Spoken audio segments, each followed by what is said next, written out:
नमस्कार बंधु माने भारत और श्रीलंका मध्य टेस्ट सीरीज पूर्वर खेला जाता प्रैक्टिस मैच रे एमती एक दृश्य देखा मिली जहाँ हुए तो आपण आशा कर मैच रो शेष मुहूर्त भारत को जितने दरकार थिला द्रुत रन आते भारत पर दायित्व नेले जड़े बोलर। हाँ बंधु माने मोहम्मद सिराज जी साधारणतः निजर घातक बोलिंग परिचित से सिराज आज बैट धरी श्रीलंका बोलर को चकित करदे। गोटे छक्का तापर आउ गोटे आउे पुणी एक विशाल छक्का अर्थात 6-6 यही धमाकेदार फिनिश सहित भारत श्रीलंका क्रिकेट एक्सआई को परास्त करदेला। किंतु प्रश्न होउची केमिति आरंभ होइतिला ई चेज किए भारत को जितबार भित्ति तैयारी कले आ सिराज शेष कहीं हेले एई मैच रो सबुठारु बड़ चर्चा। चलतु पूरा मैच रु आरंभ रु बुझिबा। श्रीलंका क्रिकेट एक्सआई प्रथम बैटिंग कर भल स्कोर करथिला। भारतीय बोलर को सामना रे श्रीलंका बैटर माने भल प्रतिरोध देखाइथिले किंतु भारतर पाली आसिया परे मैच रो चित्र बदली गला। ओपनिंग रु ही भारतीय बैटर माने पॉजिटिव क्रिकेट खेलिथिले। विशेषकर यशस्वी जयसवाल निजर एग्रेसिव बैटिंग देखाइथिले। से 61 रन गुरुत्वपूर्ण इनिंग्स खेली भारत को भल स्टार्ट देइथिले। या परे भारतीय मिडिल ऑर्डर मध्य भल कंट्रीब्यूशन देइथिला। सबुठार बड़ पॉजिटिव थिला देवदत्त पाडिक्कल को शतक। पाडिक्कल दीर्घ समय क्रीज रे रही शतक हासिल करने सहित भारतर बैटिंग डेप्थ को प्रमाण करथिले। एबे एठारे गोटे कथा बहुत इम्पोर्टेंट यह प्रैक्टिस मैच हेले मध्य भारतीय खेलाड़ी मानक पई यह कंडीशन को बुझिबार एक बड़ सुजोग।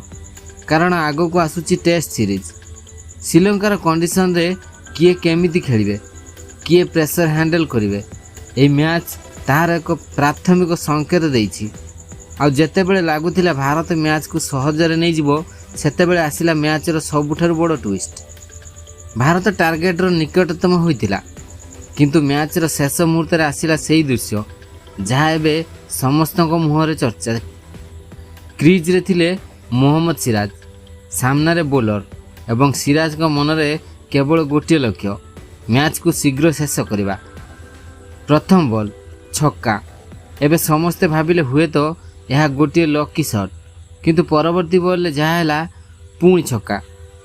एबे श्रीलंकार बोलर को ऊपर प्रेशर किंतु सिराज एठारे रुकिले नहीं। तृतीय बॉल बैट रु शक्तिशाली कंटाक्ट बॉल सीधा आकाश को आउ पुणी छक्का छक्का छक्का एवं पर छक्का तीनोटी बॉल तीनोटी छक्का। यह कौन साधारण बैटिंग केमिओ नुह। सिराज मात्र 15 बॉल 32 रन कर अपराजित रही थे। यही इनिंग्स भारत को मैच शेष कर बड़ भूमिका नहीं। आउ एठारे गोटे कथा मन रखु सिराज होउचंती जड़े फास्ट बोलर किंतु आज से देखाई देले दरकार पड़े बैट रे मध्य मैच शेष करें। एबे आसंतु मैच रो सबुठारु इम्पोर्टेंट एनालिसिस को। यही प्रैक्टिस मैच भारत पई केवल गोटे विजय नुह एठारु किछि बड़ पॉजिटिव बाहरी। प्रथम पॉजिटिव जयसवाल को बैटिंग से आरंभ आक्रमणात्मक थिले एवं भारत को भल स्टार्ट देले। द्वितीय पाडिक्कल को शतक यह तांको कॉन्फिडेंस पई बड़ कथा।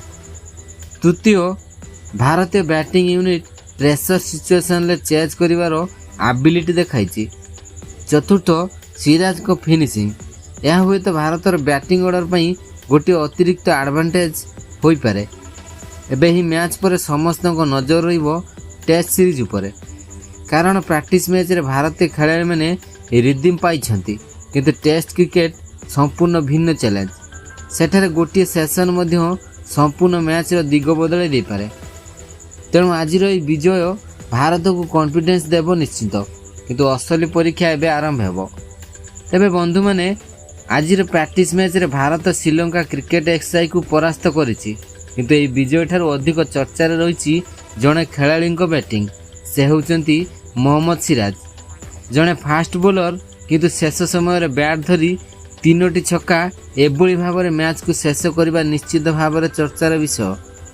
तांको 15 बॉल 32 रन इनिंग्स भारत को एक रोमांचक विक्टोरी देइछि किंतु मो मतरे एई मैच रो सबुठार बड़ टेकवे हेउचंती भारतीय टीम धीरे धीरे श्रीलंका कंडीशन पाई प्रस्तुत होउछि।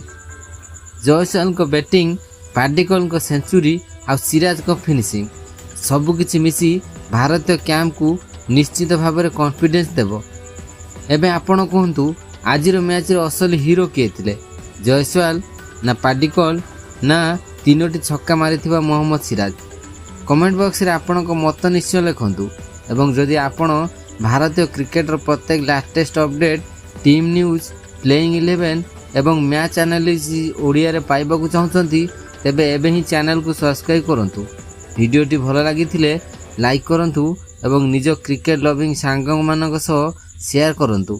ଆଗକୁ ଆସୁଥିବା ଟେଷ୍ଟ ସିରିଜରେ ଭାରତ କ'ଣ କରିବ, ସେଥିପାଇଁ ଚ୍ୟାନେଲ ସହିତ ଯୋଡ଼ି ରୁହନ୍ତୁ।